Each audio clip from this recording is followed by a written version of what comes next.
Ni Jumatano ya Machi 17 mwaka 2021.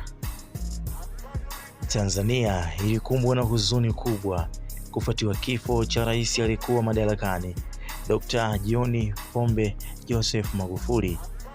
Na hii ilikuwa mara ya kwanza kwa taifa hili la Afrika Mashariki kushuhudia aliyekuwa madarakani, kushuhudia rais aliyewahi kuwa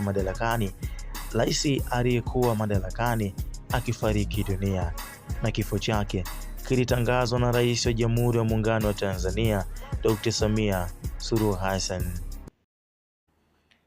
Ni huzuni kwa Watanzania, ni huzuni kwa Afrika kumpoteza shupavu, shujaa ambaye alijitoa kwa 100% kuzipambania changamoto za watu wa hali ya chini, mtu ambaye alitengeneza Tanzania kuwa sehemu pekee ambayo watu wa hali ya chini wanajihisi haki zao zote zinakuwa na sehemu sahihi.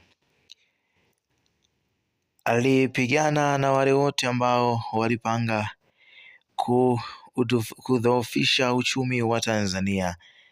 Ni huzuni iliyotanda usoni kwa kila Mtanzania, huzuni iliyotawala kwa kila mpenda haki, huzuni iliyotanda kwa kila mmoja ambaye alikuwa na matumaini makubwa hapo mbeleni juu ya Rais John Pombe Magufuli.